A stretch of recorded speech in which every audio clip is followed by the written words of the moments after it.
What's up, fellas? Happy Monday. Yep. Yo. It's good. You guys both home right now? Yeah, Yep. I'm haven't ridden my bike in 8 days now. Part of that was a mid-season break, and part of it was I got COVID, just like seemingly everyone else right now. So Oh, you did have COVID? yeah, Bummer. Did it? It seemed like it went away pretty quick though, because you bounced back in a couple days. I don't know. I've had it since Wednesday, and I still have symptoms, so it's not very quick. Okay, but Yeah. just feeling well enough to get on the show. Yeah, I was feeling really not well enough to do anything last week, but at this point, it's the symptoms are super mild. So Cool. yeah. How many more days off are you taking? I hope none. I hope I can ride tomorrow. Sweet. Yeah. There's so many mixed opinions right now about when to start exercising after you have COVID. Some people are like, oh, if you just have symptoms above the neck, you can exercise. And some, others are saying like, oh, you got to wait 2 weeks after your last symptom goes away. Above the neck. Yeah. That's a good way to put it. I've never Right. heard that before. Well, I think that's pretty common across like even general colds and stuff. They usually say like if you don't have chest congestion or Yeah. hacking up a lung or something. Mhm. But I don't know. I think COVID kind of hits everyone a little differently, and that's why there's so many different recommendations out there. Like I had COVID early, well, not early on, but in like November of 2020.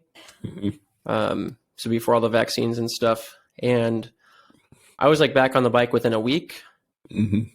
and I think I took an entire week off of riding. I did like a couple short runs or something. Felt like pretty mild symptoms overall, like a little crummy for a couple days. But then like when I got back on the bike, I was firing on all cylinders and like flying. It was Yeah, awesome. that's what I'm hoping, because I've been so tired from the first part of this season, just racing way too much.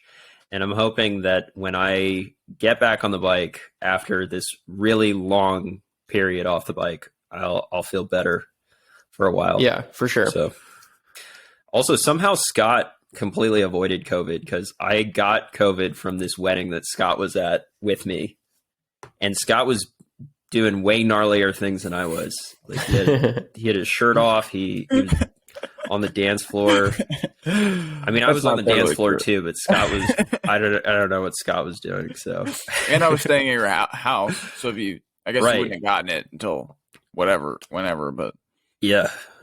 So I mean, I still But- feel like shit, but I'm testing negative for COVID. I'm just super tired. Yeah, but Scott also didn't ride his bike for 7 hours before the wedding, Yeah. or race his bike for 7 hours. So you were it's probably a true, little but he more did go on like a immunosuppressed. 5-hour ride that morning.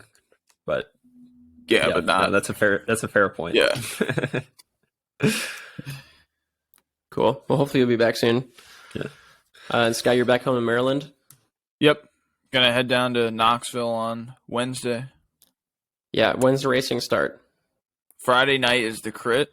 Okay. And Sunday is the road race. And And you're that's not the doing national time- championships. If anybody, There's no time trial or anything.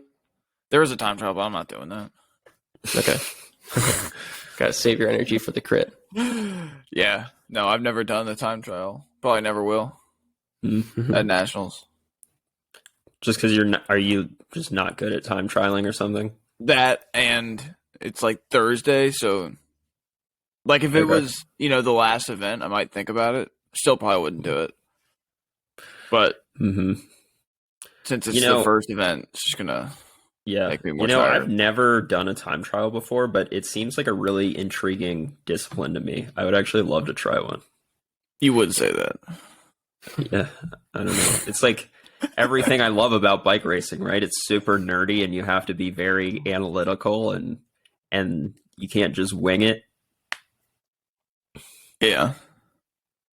I mean, I guess you can just wing it, but seems like time trialists, like a really good time trialist, does not seem like the same kind of person that's really good at crits. You know what I'm saying? Yeah. No, I get it. Yeah. Just like not for me, Right. I think you're the person Dylan's talking about. Yeah. Yeah, exactly. Cool. Well, so I mean, there were some bike races that took place this weekend, but none of us were a part of it or following it too closely. So we're not really going to cover any bike racing from this weekend, but we are going to get into some LifeTime Grand Prix series discussion. So we'll start with kind of an overview of what the LifeTime Grand Prix series is, how it came to be, kind of who's involved and partaking in the series. And then, we'll just kind of have an open discussion about some constructive criticism or feedback or ideas that we have, input for how the series could be improved for years to come. It's an exciting series. It's they're claiming, and a lot of people are saying that it's sort of revolutionizing how the professional bike race model is. I mean, I would say maybe more so in the off-road sector, but just how professional bike racing is taking place in the U.S. right now. So yeah, that's kind of the majority of the show today. Yep. So for anyone who doesn't know what the LifeTime Grand Prix is, it's a 6-race series that includes Sea Otter Classic mountain bike race, which was a 50-mile mountain bike race this year, and Unbound 200, which is 200-mile gravel race, and then Crusher and the Tusher, which is a 70-mile gravel race, Leadville 100-mile mountain bike race. How do you pronounce this one? Schwamigan. I pronounced it so horribly wrong in the YouTube video that I made about how I was going to train for this series, and all these people were correcting me in the comments section. Yeah, Right, it's got a funky spelling to it. There's like a Q in there and some letters that don't get pronounced. Yeah, Schwamigan. I was like, what is this? Schwamigan, 40-mile mountain bike race, and then the final one, Big Sugar in Arkansas, 100-mile gravel race. So that's, if you were keeping track there, that's 3 gravel races and 3 mountain bike races. So it's an off-road series, evenly split between mountain bike races and gravel races. And I will say that the mountain bike races on the calendar are probably some of the least technical mountain bike races that you could choose, which I would say probably plays into the hands of more of the gravel crowd, because you could, I mean, like, for example, Leadville, any gravel racer could easily hop on a mountain bike and not be too technically challenged at Leadville, or really the other 2 races for that matter.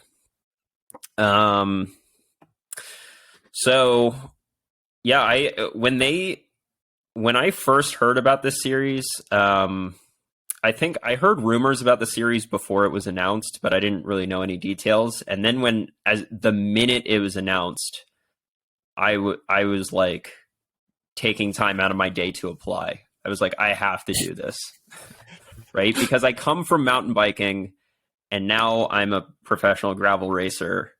So I was like, this is perfect for me. I have to apply for this. I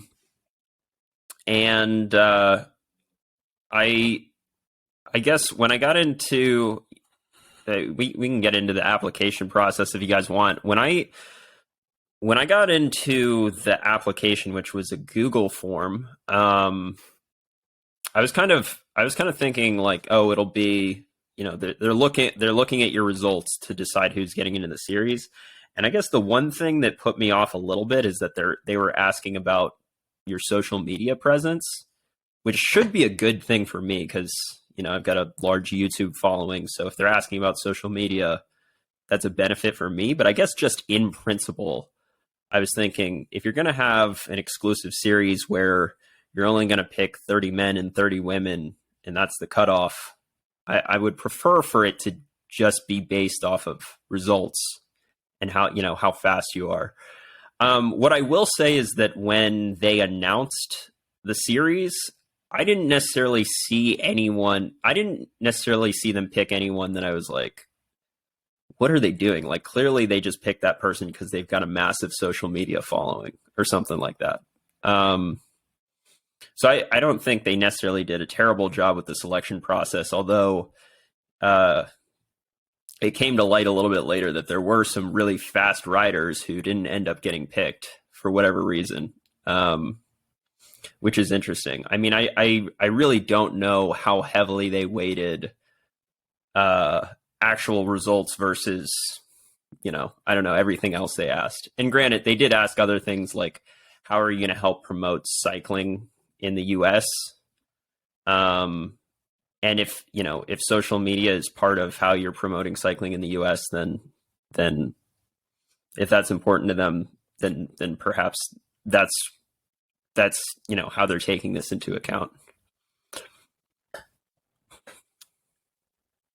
Yeah, and I kind of had the same. So I applied. Scott, did you apply to the series? No. When Okay. when this was announced, for whatever reason, I was like, "Oh, that's like a joke. Like nobody's gonna do that." That was my first reaction. I don't know. Obviously, dude, it's not the case. I don't know why I thought that. I was like, "That's funny." What? Like nobody's gonna. They're not gonna get enough applicants for this. That's what I thought. So I'm pretty sure that the guy from Pure Gravel messaged me on Instagram and sent me the link to apply and said, you need to put in your application now to let them know you're interested, or something. And then I think he said something like, make sure you post about it, or something. Just kind of like hinting at the fact that they want people that are actively promoting the series, which makes sense. I mean, yeah, and that's what I was going to say is, on one hand, I don't love the idea that they were asking social media presence, because I do think that takes a little bit of the merit-based application or merit-based selection out of the process. But it's a first year series. They're putting a lot of prize money up for grabs. They're putting a ton of resources into promoting the event. But I think they wanted some help from the athletes that they were selecting to bring more awareness to the series. Right. Because I don't think they only announced the series 4 months before it was going to begin. So there wasn't like a ton of time to hype up and bring a ton of awareness to the series. So like I kind of get for the first year that they wanted some, athletes that could help to promote the series. I do get that. Yeah. And they're very clear that they're trying to, raise the level of pro cycling in the US. And I mean, in a way, I think that they've done that. It seems like every person in the series bumped up their level of sponsorship when they got into the series. It seems like people in the series are, if they weren't before, they're bringing a new level of professionalism to their social media. And, it's kind of, and I think what's probably by having people kind of commit to this series, it's, or making it selective has kind of gotten people to commit to the series, if you know what I mean. Like if they had, we can go back and forth about whether it being selective is a good idea or not, but you have to admit that it being selective gets these pros to commit to the series. Whereas before they might say, oh, like that's a cool 6 race series. Like I may do 1 or 2 of them and see what happens. Versus now they're like, okay, I have to do all 6, or at the very least I have to do 5. Right. Yeah. Cause if it wasn't selective, you could just like start doing the first 3. And if you're not in the money or close to the money, then you could just call it, but you could still do that, right? If you're in the series. Well, yeah, you can totally still do that. But then, I mean, you think you'd have less of a chance of getting picked next year, maybe? Maybe, but so we can talk about the standing. So the race or the series is 6 races, and the overall series standings at the end of the season is based off of your top 5 results. you have to do a minimum of 5. So you can't just take, your best 4 because you only went to 4 of them. So you have to be at 5 events, and the last race is also mandatory.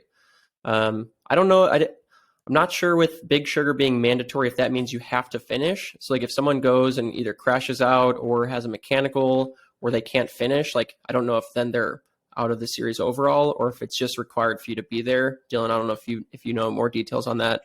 But they do say that the Big Sugar race is mandatory.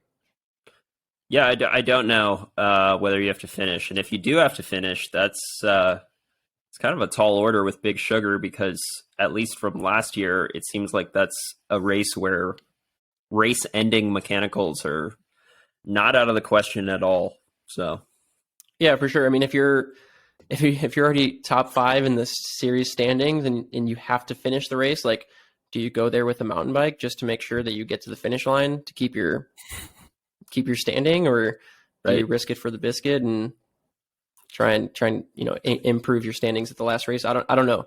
Maybe more info will come out about that.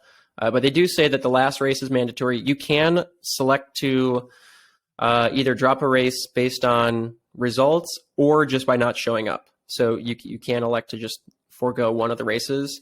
I think Unbound was a race that quite a few were selecting to forego, just being, the longest in scale and probably the biggest, probably the hardest to recover from. The races were in April and then June, July, August, September, October. So you only have about a month or so between each race.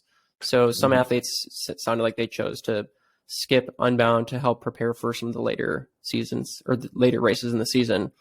Dylan, what's your approach? Were you planning all along to go to all 6 events and just take your best 5 results from those?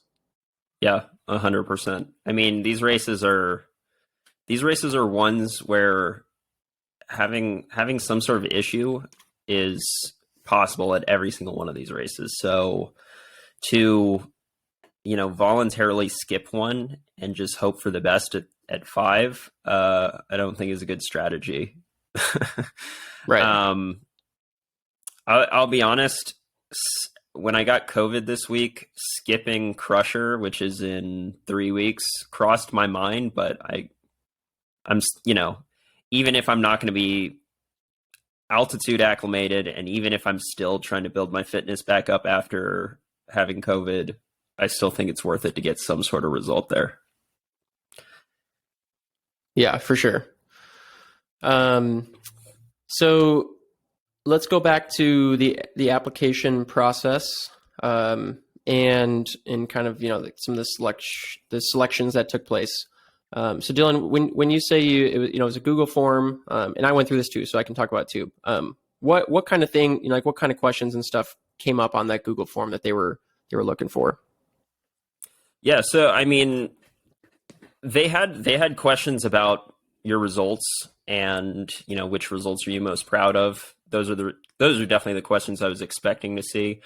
And then I think they had questions about I think the one that really pissed Jeff Kabush off was, are you willing to promote LifeTime or something?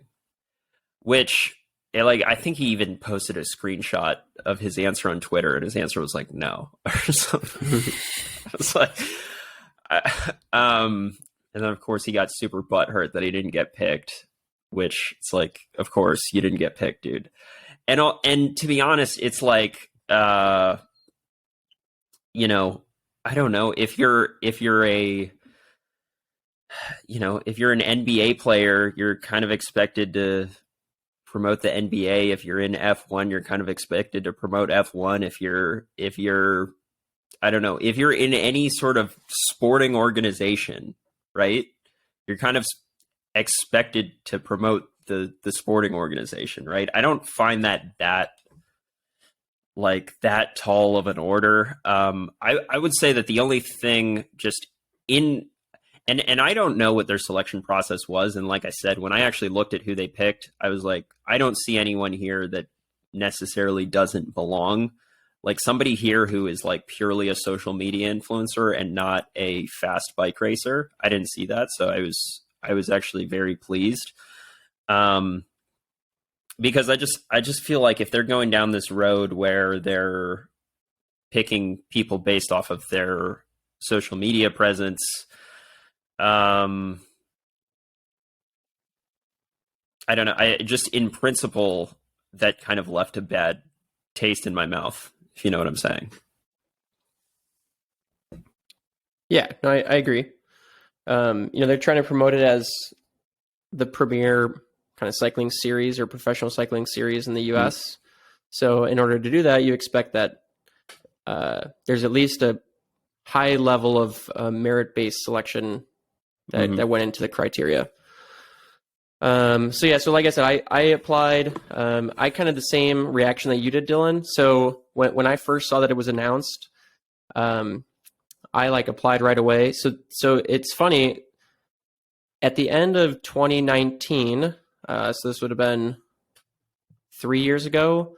At that time, I was racing mostly mountain bikes, and I was my season was kind of built around the Epic Rides series, which was 4 pro backcountry 50-mile mountain bike races, and I would kind of those would be on the calendar first, and then I would fill in races around those when it would make sense, and that was kind of the foundation of my series. Or my season was that series. And when I started to plan for 2020, I was looking at some other events, and Leadville came up, Crusher came up, a few of these Schwamigan came up. That's a big race in the Midwest.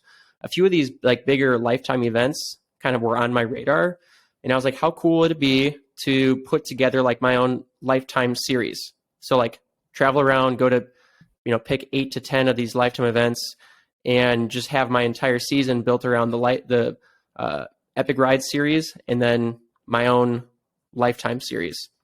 And I'd actually even pitched it to Lifetime. I'd sent them an email or whatever, hey, this is what I'm thinking about doing. I'd love to be at some of your events. If there's any way that you could help me either get there or make sure that I, get into some of these events versus going through the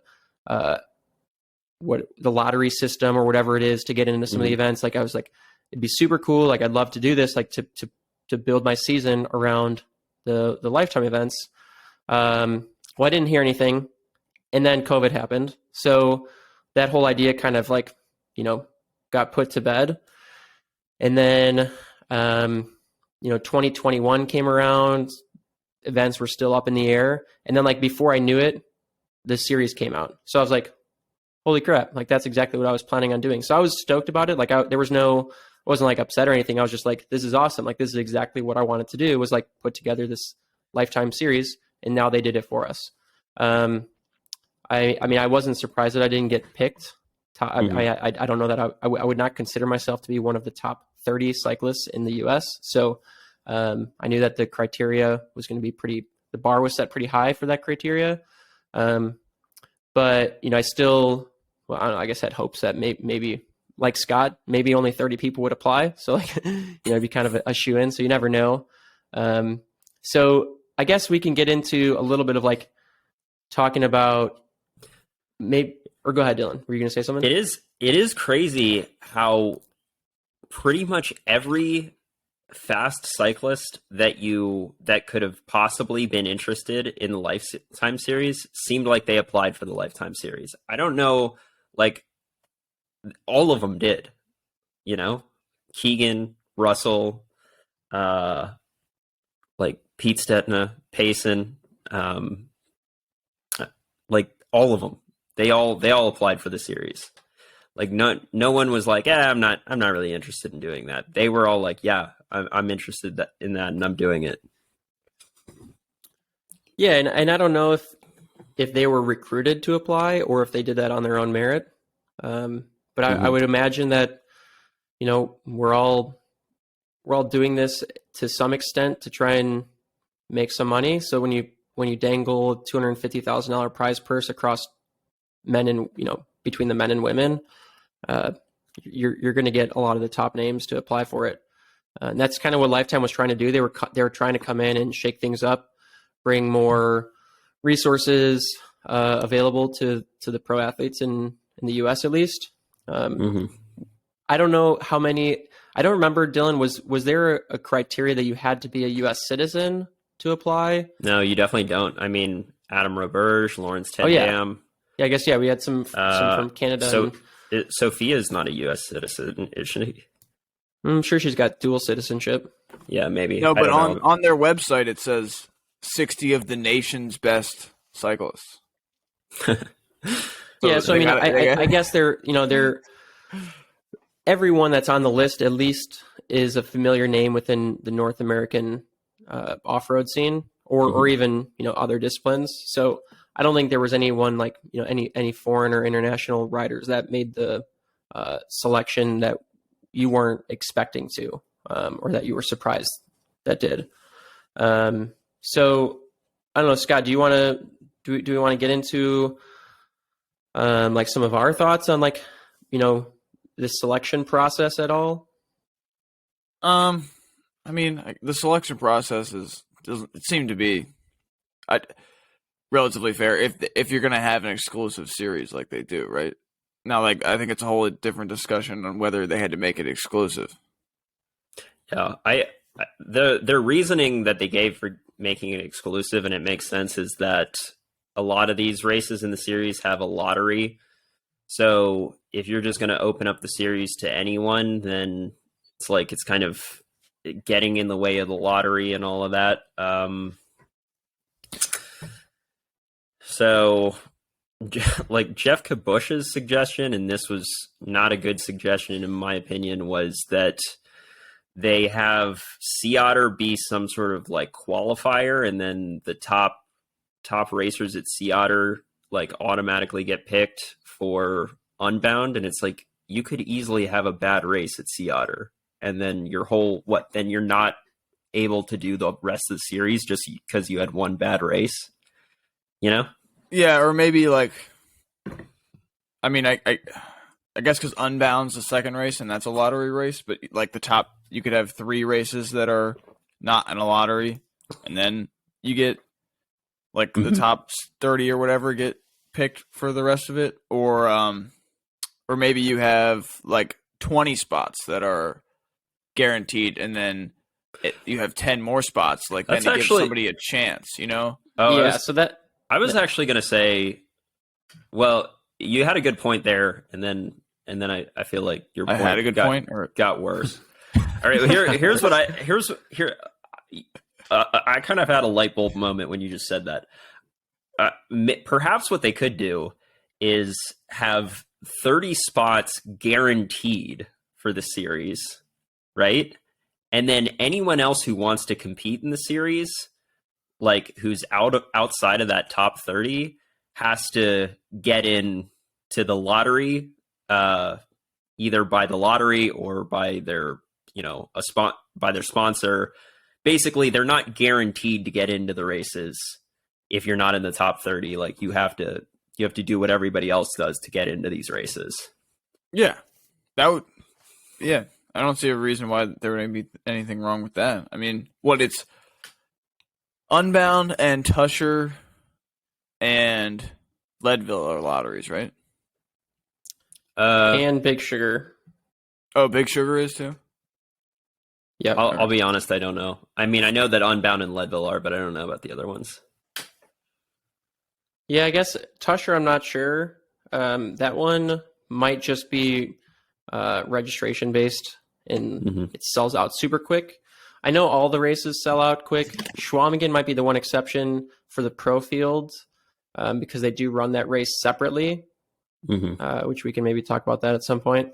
But yeah, the rest of the races, I mean, yeah, they're all very hard races to get into. And I don't know, I don't want this to come off as like an elitist type thing, for saying this, but I do feel like there should be some exceptions, because having the pros at your biggest races also helps keep the interest from the fans very high. So the more pros, high level racers you have at the front of the race, it does seem like the more attraction is pulled to those races. I know that's not always the case. Not everyone shows up to races or follows races because of what's going on at the front, but it does add some level of hype. So I don't know, to say that there's only 60 spots that they can open up for the guaranteed entries seems a little low. I mean, that's such a small percentage of however many total entrants there are.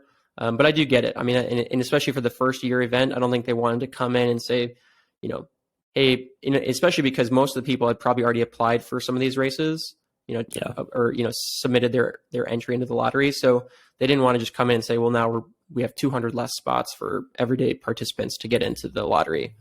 So I totally get that. So I've kind of had some thoughts, and it's similar to what you guys were talking about there, where there's like, say that for next year, the 30 that were invited this year, since they haven't already announced this, I think they would just invite those 30 back.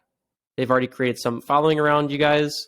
You guys have, been to, everyone who's completed the series at least. Say there's 30 to start with and only 27. Maybe if you complete the series, you're invited back for next year. And then every race, there's 10 to 20 spots that you can like qualify into. And they use the other events in the Lifetime series. So not the Grand Prix series, but they have, 20 events or so in the total, that are part of Lifetime. And they should use some of those other events to promote the series and promote those individual events. So if you want to qualify for Sea Otter, you've got to go to, a different race. And there's, the top 10 or 20 qualify into Sea Otter. And then maybe based on how you do at Sea Otter, you can either qualify for Unbound or there's another qualifier that you can go to. But that way there's like these little qualifiers that some athletes can go through another roundabout way to get into the series. That's not part of the this like elite selective group, and you can kind of like earn your way into it.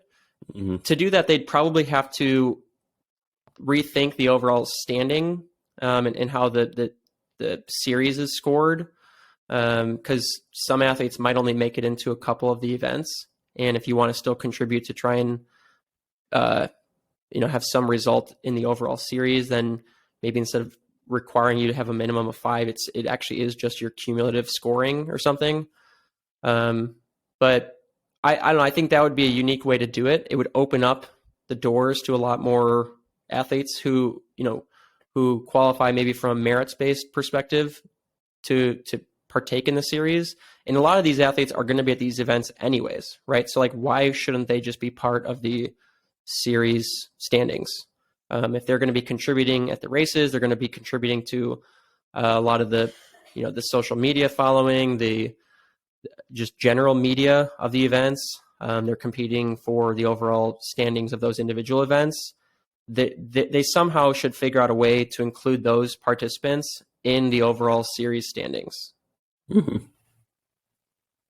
Yeah, I think that'd be great.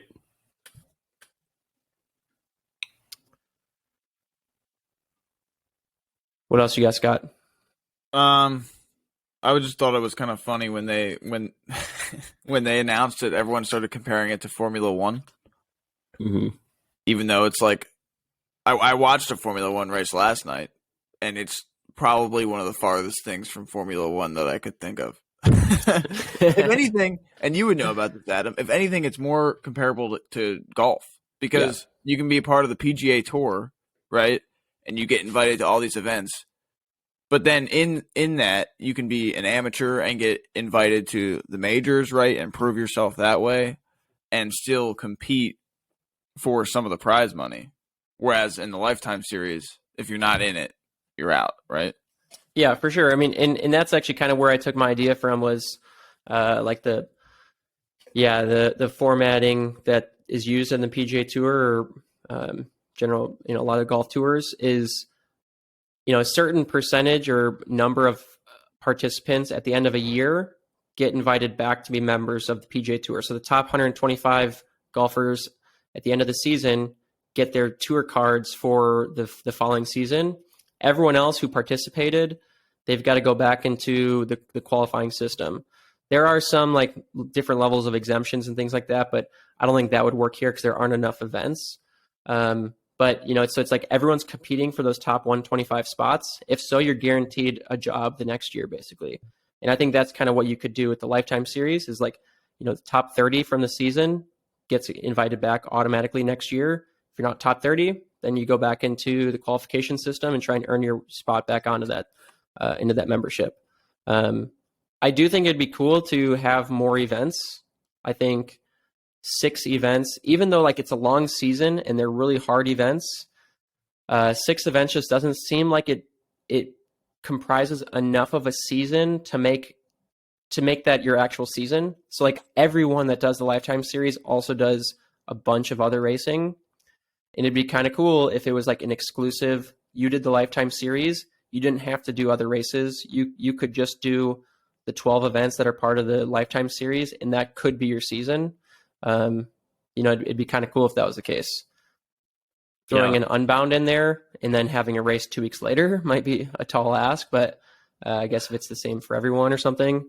I feel like that'd be a tall ask for a lot of the pros. I mean, a lot of these pros have other obligations that are outside of the Lifetime Series. Like they want to do the BWR series, or they want to do some other gravel racing, or maybe they are road racers, because the series is so small in volume, number of events, they can and sort of have to do that. But if the series was actually big enough to where they could just make their entire season the Lifetime Grand Prix series, they wouldn't have to do that, right? Maybe they still could if they wanted to, but you shouldn't have to do that. I think a lot of the athletes are like more passionate about another discipline within cycling, and they're not just doing the Lifetime Series for a paycheck, but it's definitely part of it, right? Yeah. So our Scott and I's good friend Carson Beckett, who is he's the one that just got married, who we went to his wedding and I got COVID from. So thanks, Carson. He applied for the series, and I remember I was talking to him about it on a training ride, and I was like, dude, you don't even want to do a 200-mile gravel race. You don't even want to do Leadville 100. Like, he's a pure cross-country mountain bike racer. Like that is his thing. And I was like, even Sea Otter is 50 miles in the Lifetime Grand Prix series. Like, it's not the typical XC distance Sea Otter. I was like, why did you want to apply? And he's not the only person I know like that, who is like completely focused on a discipline that is not even really captured by the series.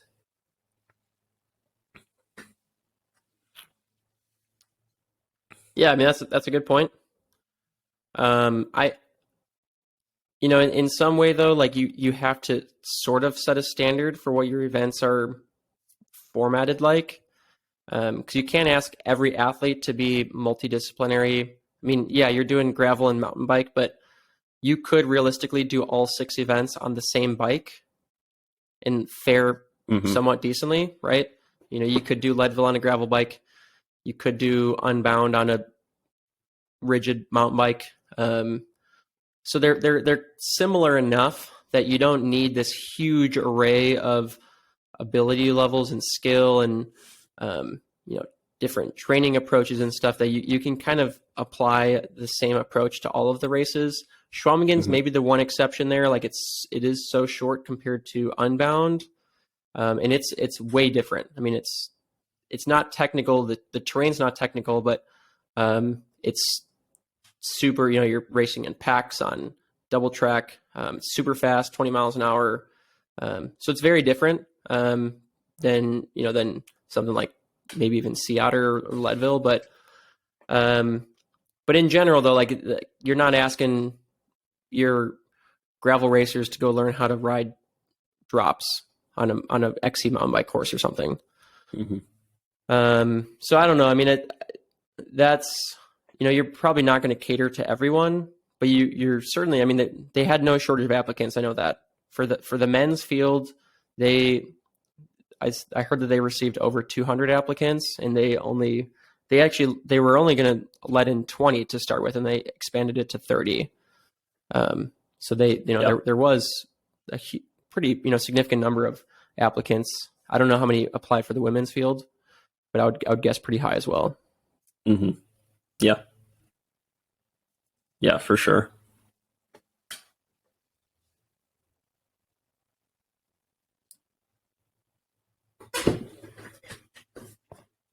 What else you got, Scott?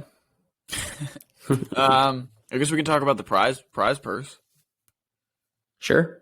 So they like say, you know, it's $250,000 in prize money, $250,000, which sounds like a lot, but then when you actually look at the breakdown, if you win the series for men and women, it's only 25 grand, right? Mm-hmm. Which is a lot of money too. But it just then I did a quick calculation with the American Cricket Cup, the ACC, and just with the that's also $250,000. It turns out, but they only advertise that it's 100 grand overall, but that's just for the series, and then each race has a mandatory $7,500 for men and women prize purse, and then that comes out to be 250 grand. But then that doesn't include, like, for example, at Tulsa, only one day is part of the American Crit Cup, but then there's also an additional $52,000 in prize money. Yeah, so it's like really, it's really not that. Yeah, I mean, some of the events have their some of the events have their own individual prize purses.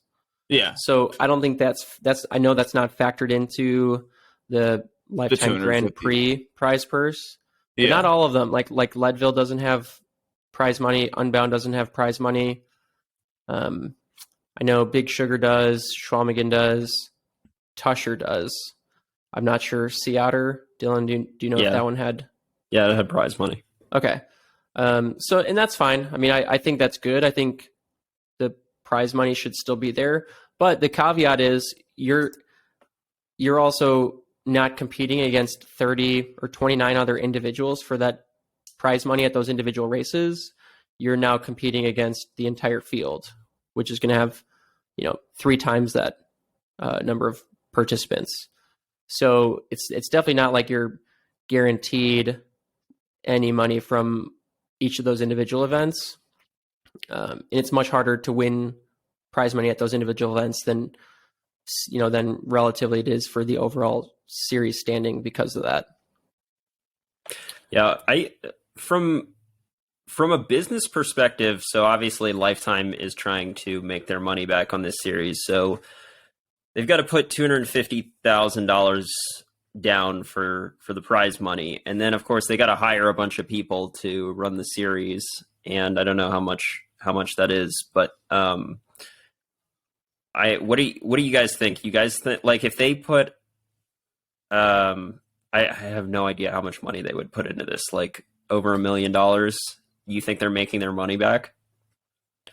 Well,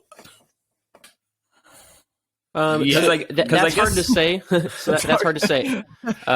The reason that's hard to say is because these events that are part of the LifeTime Grand Prix series have sold out for years without the series being in place. So to say that the series is bringing more participants is not a reality, because there's a cap or a limit for all these events. And even if the series wasn't in place, if they expanded the event size or cap, it'd probably still sell out. So they've got to be making money in another way other than just off of entry fees. Do you think they're getting people to sign up for gym memberships with Lifetime?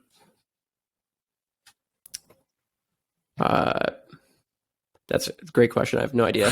Well, and then so there isn't. They're probably bringing in sponsorship dollars. That's probably where. For sure. Yeah. What is it like? Mazda sponsors the series, and then Garmin sponsors Unbound, and Stages is Leadville. So, yeah. Yep. Right. So they might have an increased value. Yeah, for sure. And I think that they're trying to build this sort of media, they've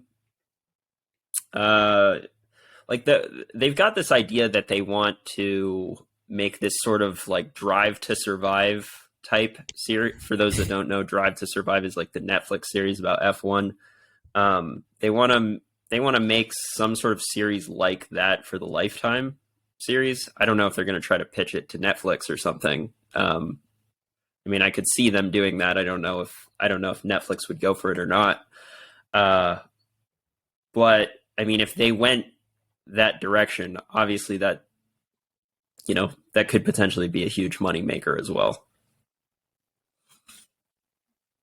Yeah, so I mean, one thing they might be able to do, and I'm not sure, I haven't looked at entry fee costs or anything, but they might be able to get away with increasing the entry fees by a small percentage because now they guarantee that 30 of the top men and women in the country will be at their events. They couldn't say that before because it was all based on either lottery or sponsors exemptions. There was some qualifying and stuff like that, but you didn't know who was going to show up at the races. But now they can say we know 100% Dylan Johnson, Keegan Swenson, Russell Finsterwald, Payson McElvin are all going to be at our races alongside these other 25 top pro men and then 30 of the top females. So they might be able to do that. I'm not sure if that's what they've done. I doubt it for this year because, like I said, that this series got announced so late. I don't think they were able to really use this series for marketing for their events for this year. But maybe that's what they're kind of going for future iterations of the series. Yeah, I'll be interested to see what changes they make next year. Changes to the application process, or maybe maybe they switch up the number of races in the series, or which races are part of the series. Because obviously, Lifetime has more than 6 races to choose from for this series. So yeah, and a lot of them get promoted as Leadville qualifiers. So I think there's 7 or 8 different mountain bike races around the country that all are qualifying events to get into Leadville. And usually you can qualify for that year or the following year based on your results at those races. So that's kind of going back to what I was saying. It was like, rather than those just being Leadville qualifiers, they could also be Lifetime Grand Prix qualifiers. And it could be another way to bring exposure to some of those events because they're much less attended than their marquee events for sure. Mm-hmm. Yeah. Did you guys see the Velo News article about what Sofia Gomez Villafana said about how they should run the women's race at Unbound? I think I saw the article, but I didn't read it. It was actually pretty fascinating. She was, and this is like kind of a wild thing to say, but when she said it, it seemed like everyone agreed with her. She was like, the quote, I think that headlined the article was, "There was no women's race" or something. Oh, yeah. Like I was just racing men or something like that, which seems like a seems like a wild thing to say, but like it seemed like what she said had a lot of support, especially from women. So basically what she was saying... Hey, Dylan, hold that thought real quick. I gotta pee quick. Okay. I'll cut this out for a sec.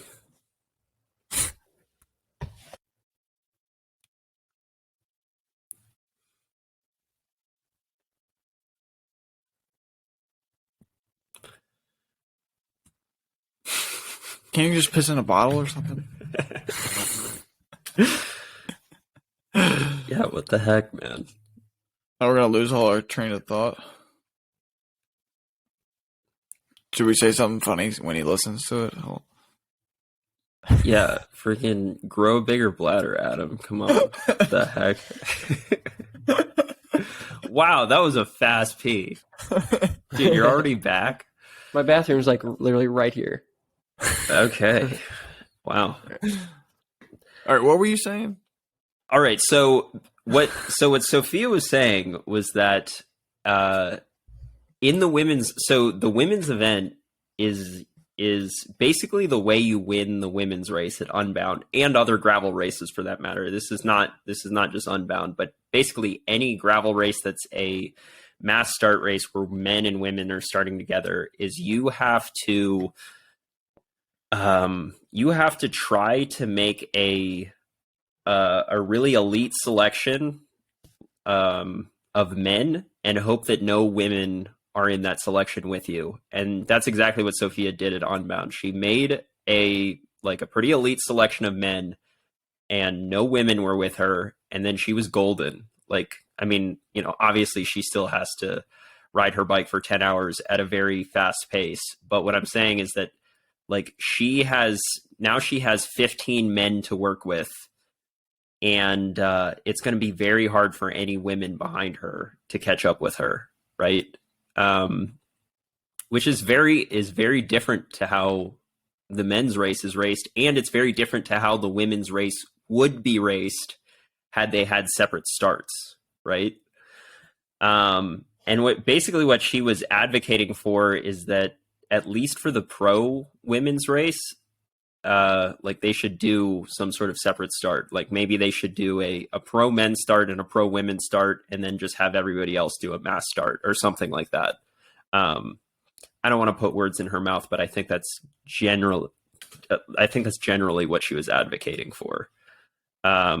Which I don't know if Lifetime is planning on doing anything about that, or, you know, like, changing the format of Unbound so that there's a separate men's and women's start. But I don't know. What do you guys think about that? I mean, it makes a totally different race, obviously. You could have tactics where, like, you could get a couple of dudes on your side. And even if a woman gets in that group with you, you could, like, I mean, you could have, like, people taking her off the back and stuff, like opening up gaps. And, like, at SPT, wasn't there, like, a bunch of controversy with... Right, Lauren DiCrescenzo. Yeah, getting, like, feeds and stuff. But there's other tactics you could have that wouldn't even... you couldn't make a rule against it, right? Yeah. Like, well, I mean, technically what Lauren DiCrescenzo did at SBT, I don't think was against the rules, but it was against the spirit of gravel, right? Yeah, but there is no spirit of gravel anymore, right? The spirit of gravel for anyone trying to win the race is just trying to win a bike race. I mean, if there was a spirit of gravel, then you wouldn't care about the result. Right. Nobody would be pissed. Right. Because you're just out there riding and if no one cared about the results, then we wouldn't have aero gravel bikes or aero gravel wheels and faster tires and stuff. I mean, it contributes to the overall industry in a positive way. Mm-hmm.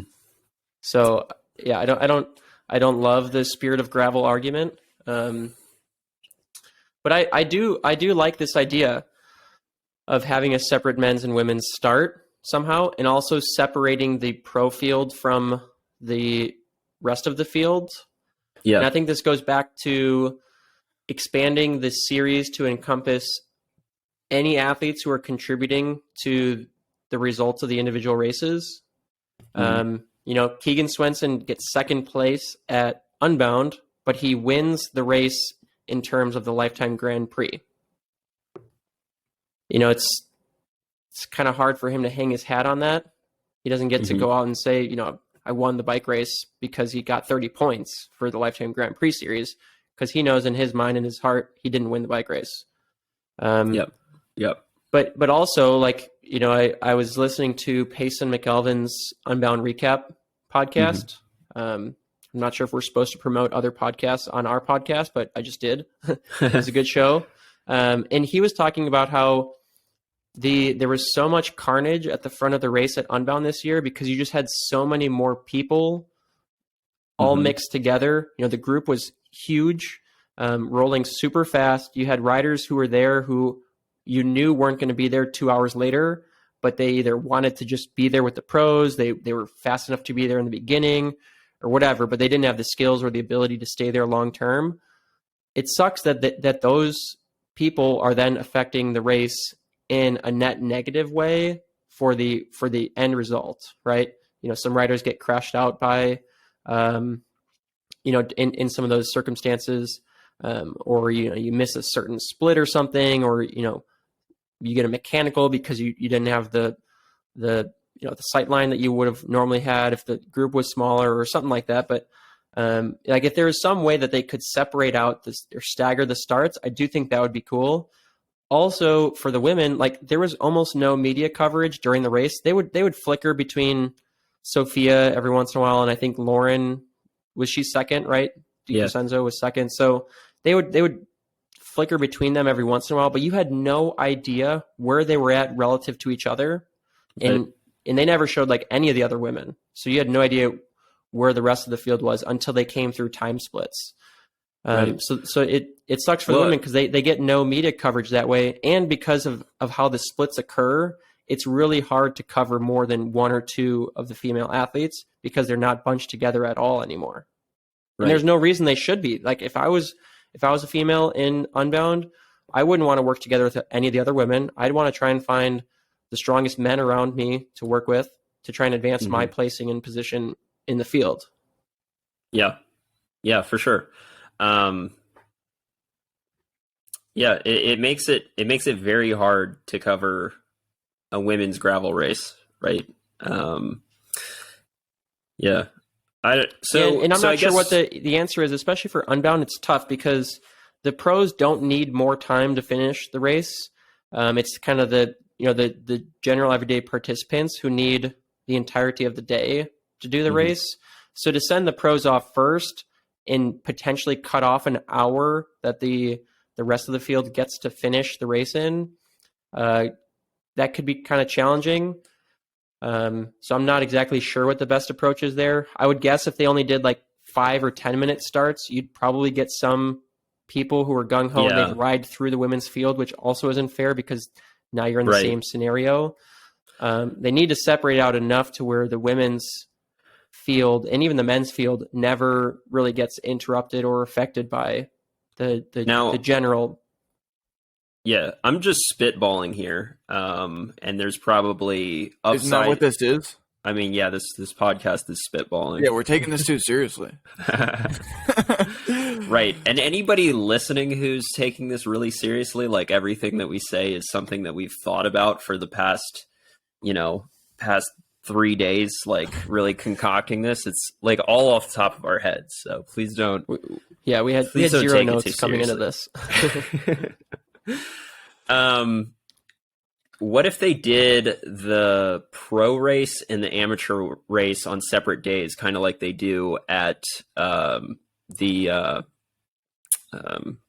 blanking, the mountain bike series, Epic Rides, yeah. Like, yeah, what if the amateur Unbound race was on Saturday and then the pro Unbound race was on Sunday? How do you classify pro? Because it's not the pro. It's the LifeTime Grand Prix event is Sunday. I would actually prefer if it was pro, and the distinction I'm making here is just like in Epic Rides. I forgot it twice in a row within like 2 minutes. All right, just like in the Epic Ride series. Actually, anyone can sign up for the pro race. Like, you actually don't have to be a pro at all. It could be your first bike race ever, and you could sign up for the pro race. But most people have enough common sense not to do that, right? They could do the exact same thing. Anyone who wants to see how, like, throw their hat in with the pros at Unbound and see how they fare can sign up for the pro race. But most people have enough common sense that they're going to do the amateur race, right? They don't want to be embarrassed that badly if they're not at that level, right? Talk about taking away the essence of gravel. That would do it. It would, for sure. That would be the final nail in the already. I can already see how people would be very pissed about that, but I think it would solve the issue, right? Because then they'd start the men at. They also wouldn't have to start the pro race at 6 a.m. They could start it at 8 a.m. or something, or 9 a.m. Right. They could start the men at 8 o'clock, start the women at 8:10, 8:30, 8:30, whatever. And then you're not going to some men are going to get dropped and get caught by the fastest women, but it shouldn't have a huge effect on the race. And then, I don't know, it would kind of solve that issue. It would solve the issue that Sophia is talking about. And it would help with the issue that Payson was talking about. The issue that Payson was talking about being that there are a lot of crashes going on with just so many people. And I do think it would bring some of the spirit of gravel back to the amateur day. Mm-hmm. Right? There's more focus on just the amateur field. The aid stations aren't nearly as chaotic as they are.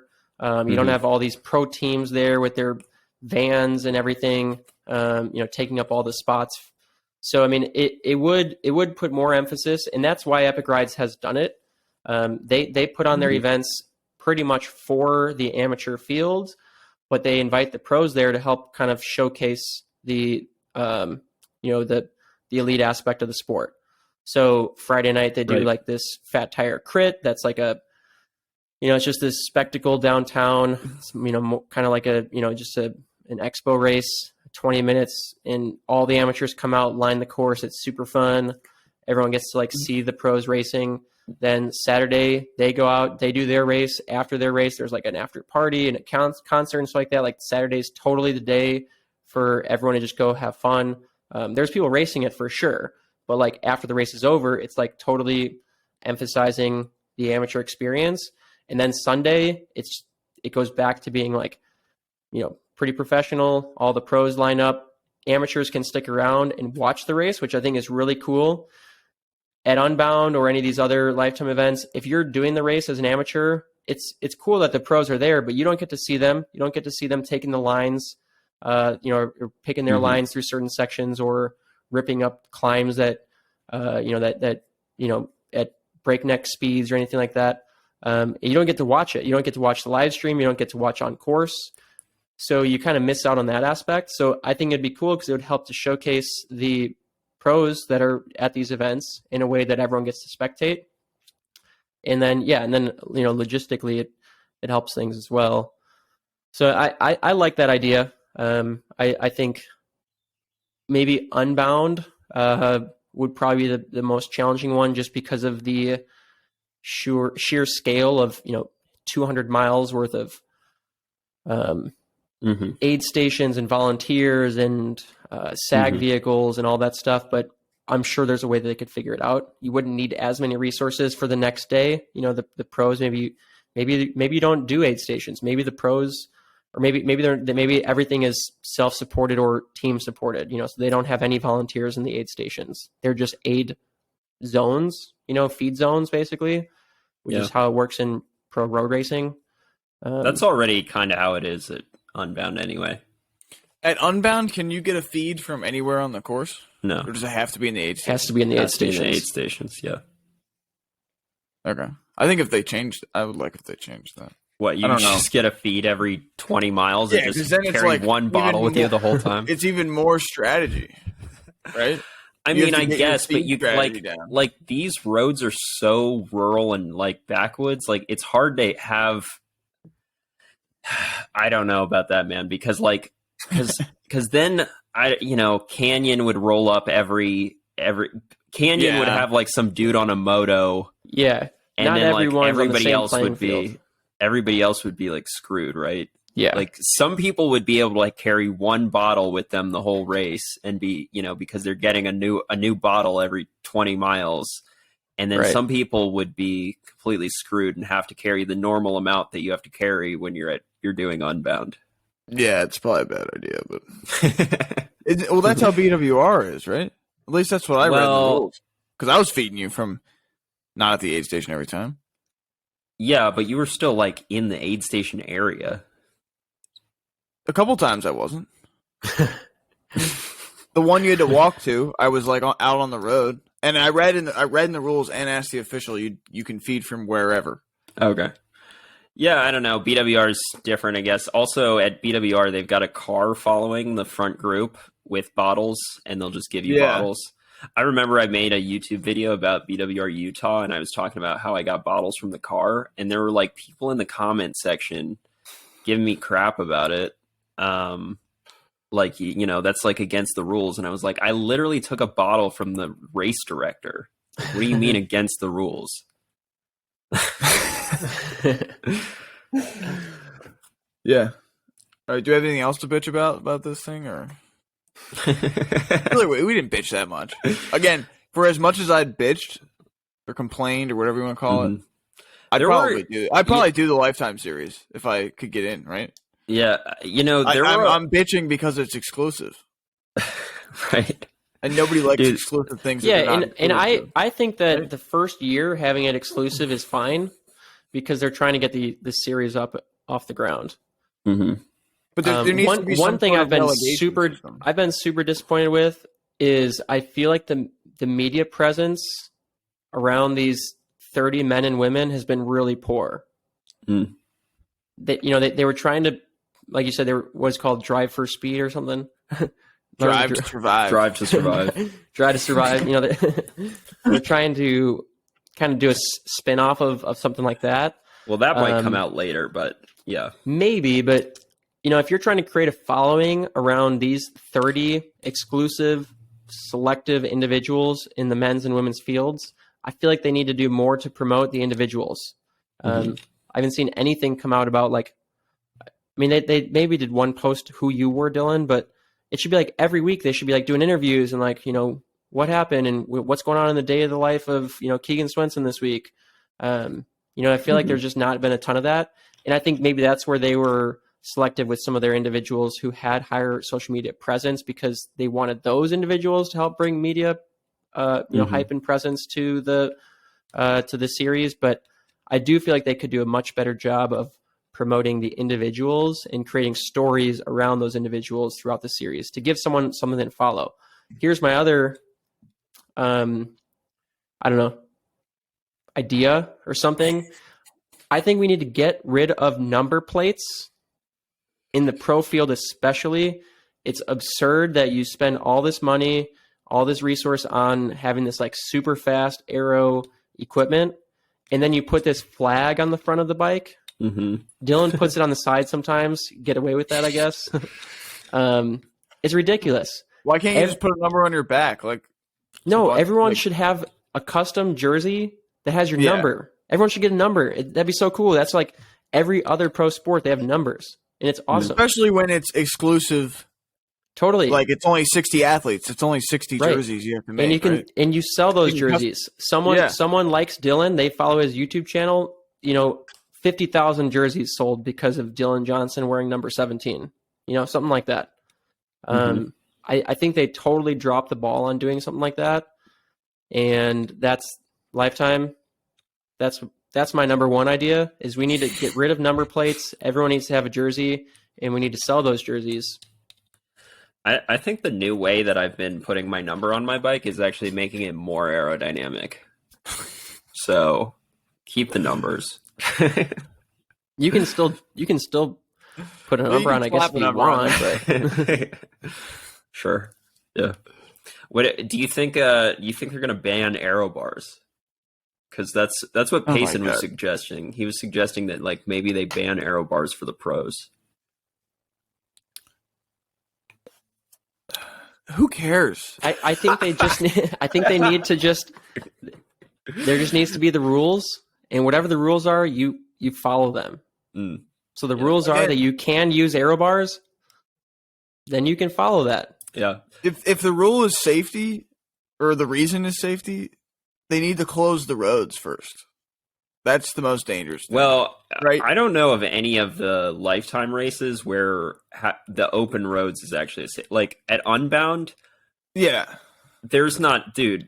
I saw 2 cars out there, and they were probably cars that were associated with the race. It's insane how little traffic there is in 200 miles. Granted, I haven't done Crusher and I haven't done Big Sugar, so I can't speak to those races. But this is maybe one of my other suggestions. Dylan, you're probably going to hate this. I would be okay if Unbound was taken out of the series. Or maybe it was contributed in a different way, maybe it was some special event or something. I don't know. Because I think Unbound is the one race that is really difficult logistically to promote. You can't have as much media out there. It's just so big. Maybe they do the race for the pros. You do 2 100-mile laps or something. I don't know. Maybe that would make it easier. But Unbound seems to be like the one exception where it'd be really difficult to scale up the media presence and, live stream ability. Like it was okay this year, but it could definitely be improved a lot. Yep. Yeah, I mean, whether Unbound was part of the Lifetime series or not, it's still probably going to be my biggest race on the calendar. So I would still do it.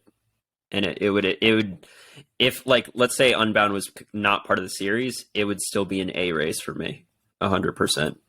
So yeah, for sure. I mean, that makes sense. Would, like, I wouldn't be that butthurt about it if it wasn't part of the series, I guess is what I'm trying to say. Because I would still do it regardless.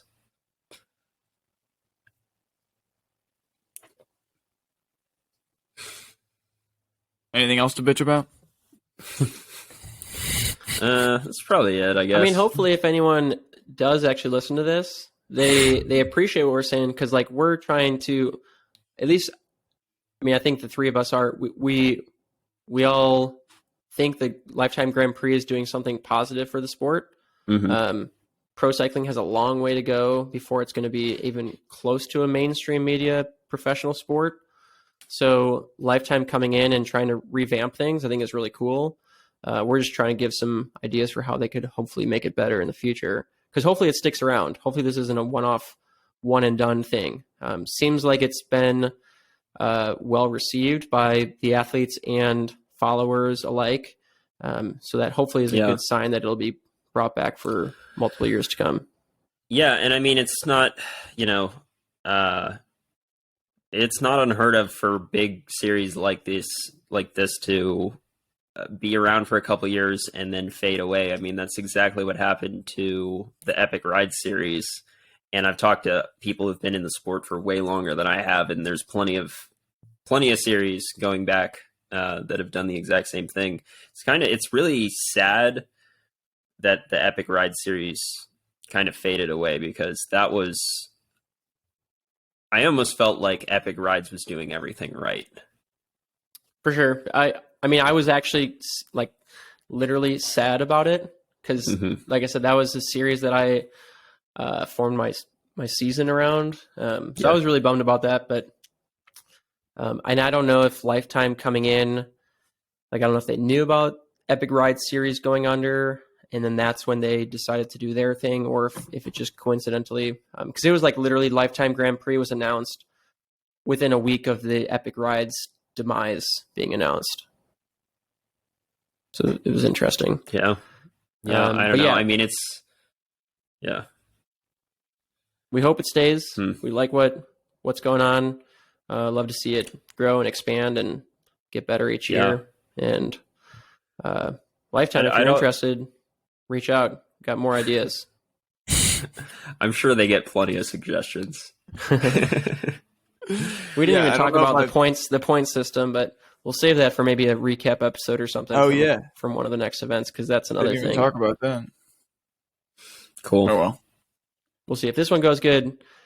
Listeners, let us know. We can always talk about Lifetime's Grand Prix again. There's plenty to talk about. All right, guys. Well, that's it. All right, cool. See you Catch you guys soon. later. See you guys.